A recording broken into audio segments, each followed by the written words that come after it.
O Brasil acaba de entrar em um dos momentos mais turbulentos de sua história recente. A condenação de Jair Bolsonaro pelo Supremo Tribunal Federal não apenas gerou choque dentro do país, mas também atravessou fronteiras e despertou reações fortes no cenário internacional. Entre elas, uma em especial chamou a atenção: a de Donald Trump, que não hesitou em classificar a decisão como uma verdadeira caça às bruxas. Para ele, o ex-presidente brasileiro está sendo alvo de uma perseguição política, semelhante àquela que o próprio Trump afirma sofrer nos Estados Unidos. E é justamente nesse ponto que a situação deixa de ser apenas um processo judicial interno. Ela passa a se transformar em um problema diplomático de enormes proporções, capaz de colocar em xeque a relação entre Brasília e Washington. Enquanto parte do Supremo Tribunal Federal via provas de que Bolsonaro teria conspirado para tentar um golpe, o ministro Luiz Fux fez questão de registrar um voto contrário. Ele apontou falhas graves no processo.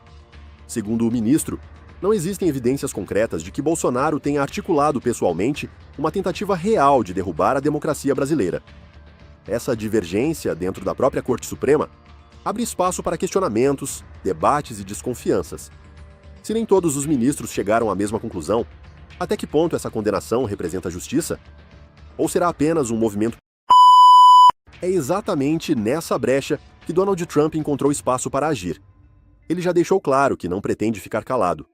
Usará todos os meios políticos, econômicos e até diplomáticos para pressionar o Brasil.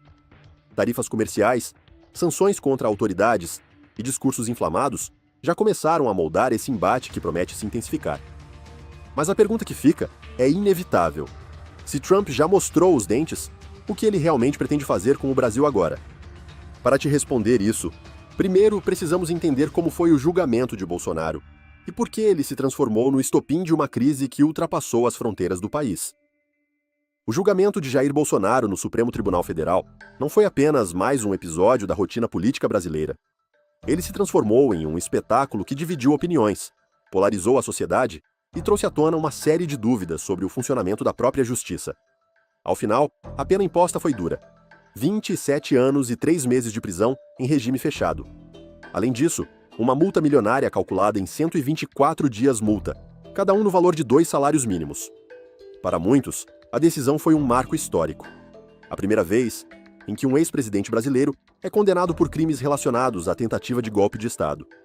Mas para outros, especialmente aqueles que enxergam o processo como uma arma política, o julgamento se tornou a prova de que a democracia está sendo manipulada nos bastidores.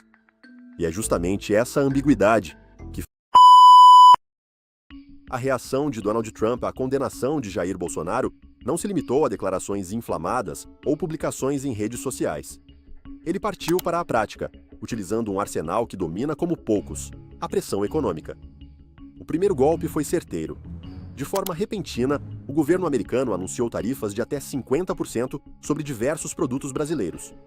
Os setores mais atingidos foram o agronegócio, o aço e o alumínio. Para um país que tem nos Estados Unidos um de seus principais parceiros comerciais, a medida soou como um terremoto silencioso. Não foi apenas um gesto diplomático. Foi um recado direto de que o preço da condenação de Bolsonaro seria pago, em grande parte, pela economia brasileira. Trump sabia exatamente onde atingir para que o impacto fosse imediato e doloroso.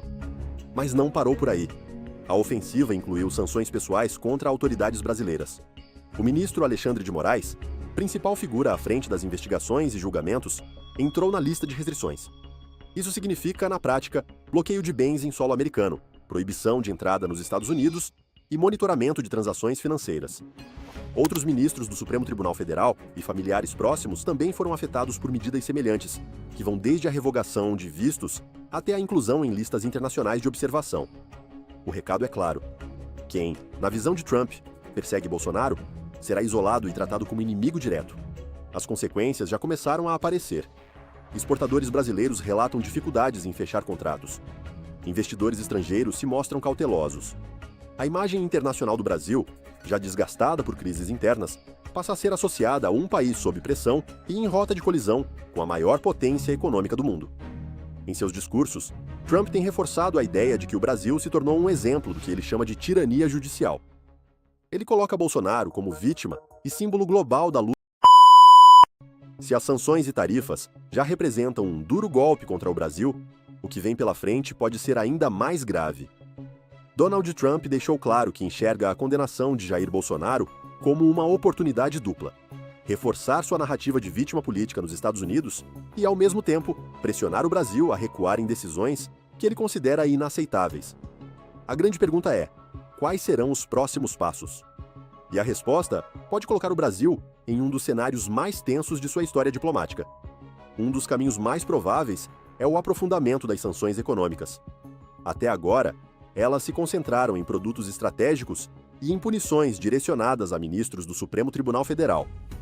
Mas Trump pode ampliar esse cerco, atingindo setores como a tecnologia, a indústria farmacêutica e até restringindo financiamentos de organismos internacionais em projetos ligados ao Brasil. Isso significaria não apenas um impacto direto nas exportações, mas também uma barreira para investimentos futuros, tornando o país cada vez mais isolado do cenário econômico global.